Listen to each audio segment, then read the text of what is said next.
بیوی گائنوکالوجسٹ تھی اور شوہر سرجن تھے. انہوں نے تقریباً 1 مہینہ افغانستان میں رہے اور انہوں نے کہا مجھ سے کہ یہ جو ٹی وی میں دکھا رہے تھے کہ طالبان لوگ خواتین کو مار رہے، یہ بالکل غلط ہے. السلام علیکم، میرا نام شجاع الحسن ہے. میں کمپیوٹر لیکچر کی حیثیت سے ایک سرکاری کالج میں کام کرتا ہوں. جناب، آپ سے ملا ہوا وقت بہت قیمتی ہے اور بہت ناکافی ہے، لیکن پھر بھی میں 2 سوال کروں گا. آپ سے گزارش ہے کہ جو آپ نے نیم بتایا اس کے علاوہ جا کے ان دونوں سوالوں کا جواب دے دیں، مہربانی ہوگی. پہلا جو ہے دہشت گردی سے ریلیٹڈ ہے کہ یہ جو ٹیررزم کے لیے ابھی ایک صاحب مستورات سے کوشچن آیا تھا، اس کا جو آپ نے جواب دیا میں اس سے بہت زیادہ جو ہے سیٹسفائی نہیں ہوا. آپ نے بش اور امریکی طاقتوں کو بہت بڑا ٹیررزم بنا کے، اور جو مین سوال تھا اس کا جواب نہیں ملا. میرا سوال یہ ہے کہ کشمیر کی انوسنٹ کلنگ یا افغانستان پہ جو آپ کے انفورس کر کے اسلام کو لوگوں نے کوشش کری، طالبان نے، وہ یا اسامہ بن لادن، ان تینوں کو اسلام اور قرآن کی روشنی میں جسٹیفائی کیا جاتا ہے یا نہیں؟ اور مہربانی کر کے دوسرا کوشچن بھی سن لیجئے. ایک سوال بھائی صاحب، ایک سوال جو رولز ہے اس کے اوپر کہ بھائی صاحب نے کہا کہ اہم سوال کشمیر کے بارے میں نے جواب دیا ہی نہیں. بھائی صاحب وہ سوال میں کشمیر کا ذکر تھا ہی نہیں، آپ نے سوال ہی نہیں سنا. ویڈیو ریکارڈنگ ہے ادھر. اس سوال میں کشمیر کا ذکر تھا ہی نہیں. اس سوال میں یہ تھا کہ جو WTC کا وہ جہاد ہے کیا نہیں. میں نے کہا ہے، لیکن جہاد فی سبیل شیطان. آپ نے دوسرا سوال کیا کہ میرے نظر میں جو اسامہ بن لادن کر رہا ہے وہ قرآن اور حدیث کی روشنی میں صحیح ہے کیا نہیں. جو لوگ کشمیر میں جھگڑ رہے وہ صحیح ہے کیا نہیں. جو افغانستان میں کر رہے صحیح ہے کیا نہیں. 3 سوال، ایک سوال کے 3 حصے. میں پہلے کا جواب تو دے چکا ہوں، شاید آپ نے نہیں سنا، کہ اسامہ بن لادن قرآن اور حدیث کی روشنی میں صحیح کر رہا ہے کیا نہیں. میں تو اسامہ بن لادن سے ملا ہی نہیں. آپ ملے ہوں گے، میں نہیں ملا. اللہ تعالیٰ فرماتے سورہ حجرات میں سورہ نمبر 49 آیت نمبر 6 میں، جب بھی کوئی آپ کو انفارمیشن، کوئی چیز معلوم پڑتی ہے، خصوصاً اگر فاسق کے ذریعے ہے، تو اس کی تحقیق کرو. مجھے پتا نہیں، جو یہ CNN کہہ رہی ہے کہ اسامہ بن لادن نے WTC کو گرایا، اسامہ بن لادن تو کہتا میں نہیں گرایا. تو نہ میں اسامہ بن لادن سے ملا، تو میں یہ بھی نہیں کہتا اسامہ بن لادن قرآن حدیث پہ ہے یا نہیں ہے. اللہ عالم، اللہ عالم. اگر ہے تو جنت میں جائے گا، نہیں ہے تو نہیں جائے گا. مجھے ضروری نہیں کہ اسامہ بن لادن سے ملنا میرا فرض ہے، ٹھیک ہے نا. وہ آخرت کے دن میں فیصلہ ہو جائے گا. اللہ تعالیٰ آپ سے بھی نہیں پوچھے گا کیا وہ مجاہد تھا کہ دہشت گرد تھا. وہ اللہ تعالیٰ فیصلہ کریں گے. سوال نمبر 2 کہ کشمیر میں جو لوگ جھگڑ رہے ہیں کیا وہ قرآن اور حدیث کی روشنی میں ہے کیا نہیں. میں کشمیر میں لاسٹ ایئر 2003 میں تقریباً 1 سال پہلے گیا تھا. آپ دیکھتے ہیں کہ کشمیری لوگ الگ الگ وجہ کے لیے جھگڑ رہے ہیں.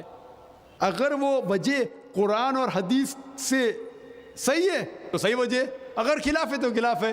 یہ کہنا کہ سارے کشمیر قرآن حدیث کے اوپر ہے یا سارے کشمیر نہیں ہے، یہ بالکل غلط ہے. کچھ لوگ قرآن اور حدیث کی روشنی میں جدوجہد کر رہے ہوں گے تو صحیح جہاد کر رہے. کچھ لوگ اپنے ذاتی فائدے کے لیے ایک دوسرے کا قتل کر رہے، وہ بالکل غلط ہے. تو ہم دیکھتے ہیں کہ کئی بار کئی لوگ اپنے ذاتی فائدہ اپنا بنا لیتے ہیں. تو میں یہ نہیں جانتا ہوں خصوصاً کون کشمیری کیا کر رہا ہے. تو اسی لیے یہ کشمیر عام لوگ قرآن حدیث پہ عمل کر رہے کہ نہیں، آپ کو اس سے پوچھنا چاہیے جو پالیٹکس کے اندر ایک ماہر ہے. اللہ تعالیٰ فرماتے سورہ نحل میں سورہ نمبر 16 آیت نمبر 43، اور اللہ تعالیٰ فرماتے سورہ نمبر 21 آیت نمبر 7 میں، فَاسْأَلُوا أَهْلَ الذِّكْرِ إِن كُنتُمْ لَا تَعْلَمُونَ. اس سے پوچھو جو اس فن کا ماہر ہے. میں پالیٹکس کے فن میں ماہر نہیں ہوں، میں دائی ہوں. تو کس طریقے سے جواب دینا غیر مسلم کو بولوں گا، لیکن پالیٹکس میں کشمیری لوگ کیا کر رہے ہیں، افغانی لوگ کیا کہہ رہے ہیں، وہ میں نہیں کہہ سکتا ہوں. میں اس فن کا ماہر نہیں ہوں. اگر کہوں گا تو قرآن کے خلاف جائیں گا. آپ اس سے پوچھو جو ماہر ہے. میں اس فن کا ماہر نہیں ہوں، میں دعوتی میدان کا ماہر ہوں. آپ بھگوت گیتا کے بارے میں پوچھئے، رامائن کے بارے میں پوچھئے، ہندوازم کے بارے میں پوچھئے، عیسائیت کے بارے میں پوچھئے. یہ افغانستان کے بارے میں یا کشمیر کے بارے میں میں اس فن کا ماہر نہیں ہوں، لیکن یہ جانتا ہوں میں کہ جہاں تک کہ افغانستان کا تعلق ہے، طالبان کا تعلق ہے، ہم دیکھتے ہیں CNN کے اندر کہ کئی بار BBC اور CNN میں دکھایا گیا کہ طالبان ایک خاتون کو بے دردی سے مار رہا ہے۔ ارے طالبان خواتین کو مارتے ہیں ظالم لوگ۔ کیونکہ دائی ہونے کے حیثیت سے میں کئی ممالک کا دورہ کرتا ہوں۔ 2 سال پہلے میں ملیشیا میں گیا تھا۔ وہاں ایک شوہر اور بیوی سے ملاقات ہوئی جو ڈاکٹر تھے، بیوی گائنیکولوجسٹ تھی اور شوہر سرجن تھے۔ انہوں نے تقریباً 1 مہینہ افغانستان میں رہے اور انہوں نے کہا مجھ سے کہ یہ جو ٹی وی میں دکھا رہے تھے کہ طالبان لوگ خواتین کو مار رہے، یہ بالکل غلط ہے۔ میں نے پوچھا آپ کو کیسا پتا غلط ہے؟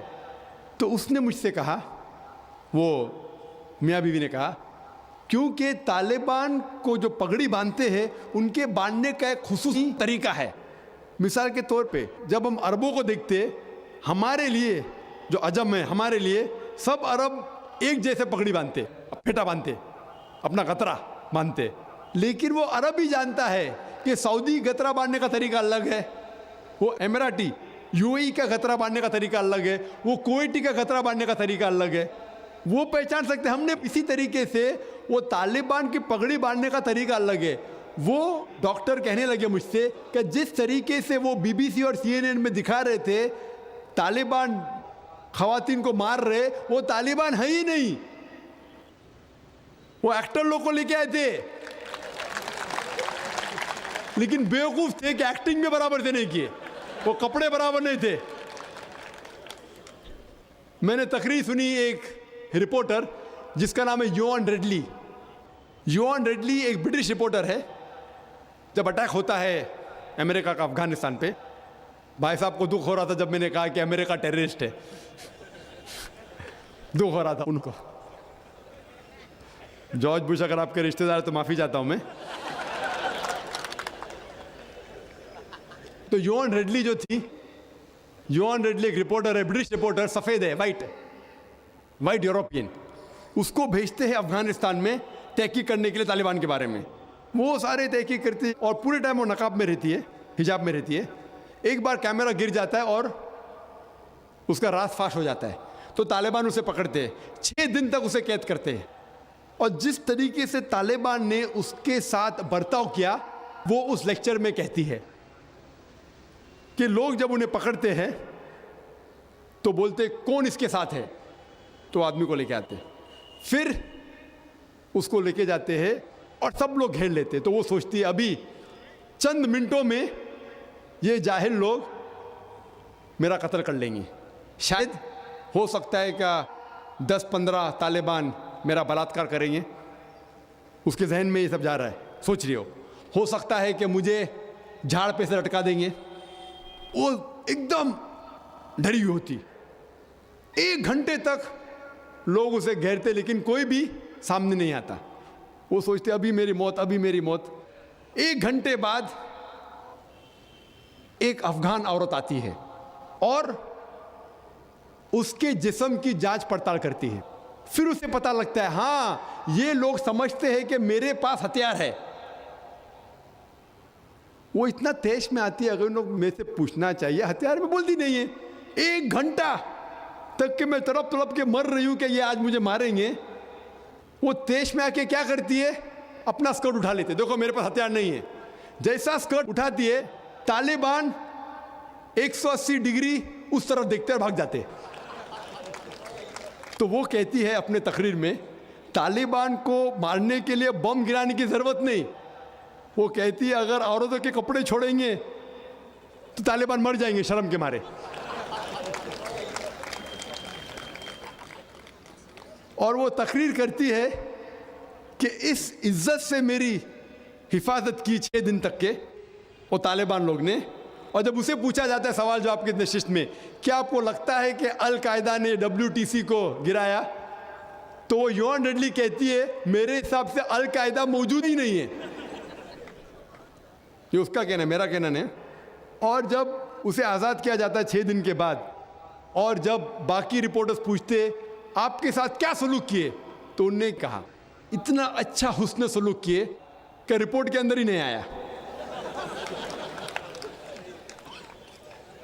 اور اس نے صرف یہ وعدہ دی تھی کہ میں انگلینڈ جا کے واپس سے قرآن مجید کا ترجمہ پڑھوں گی. تو وہ جاتی ہے اور چند مہینے بعد قرآن کا ترجمہ پڑھتی ہے، اور اس کے بعد وہ اسلام قبول کرتی ہے. تو اس کے نظریے سے طالبان ایک دم معصوم ہیں، ان کے اوپر ظلم کیا گیا تھا. تو آپ مجھے پوچھیں گے بھائی طالبان کیا قرآن و حدیث کی روشنی میں صحیح ہے؟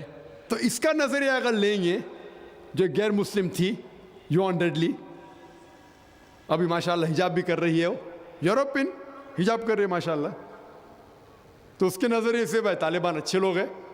تو اسی لیے نظریہ بدلتے جاتا ہے. امریکہ کے حساب سے طالبان ظالم لوگ ہیں. تو میڈیا ایسی چیز ہے کہ کوئی بھی ہیرو کو زیرو بنا سکتی ہے. They can make day into night black into white, day into night black into white. Hero کو زیرو بنا سکتی ہے، کوئی ولن کو بھی ہیرو بنا سکتی ہے.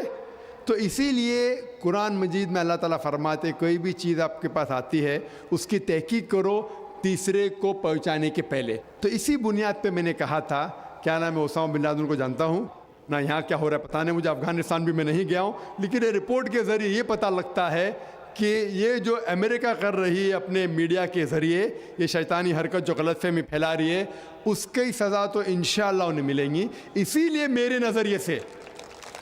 نظریے سے جارج بش نمبر 1 ٹیررسٹ ہے. آپ کو دکھ ہوائیں گا. جب میں لندن میں گیا تھا، وہاں ایک تقریر کی اور میں جواب دیا، تو ایک نوجوان اٹھ کے کہتا ہے کہ جارج بش کو ہم دعا کرتے ہیں کہ اللہ تعالیٰ اس کا قتل کرے. تو میں نے کہا میں تو یہ دعا نہیں کروں گا، کیونکہ اللہ کے رسول نے جو دعا کی، جو سب سے زیادہ دشمن اسلام کے خلاف جو تھے محمد صلی اللہ علیہ وسلم کے دور میں، دونوں کا نام تھا عمر. تو اللہ کے رسول نے یہ دعا کی کہ کم از کم ایک عمر کو ہدایت دے. تو میں یہ دعا کرتا ہوں کہ کم از کم اللہ تعالیٰ جارج بش کو ہدایت دے.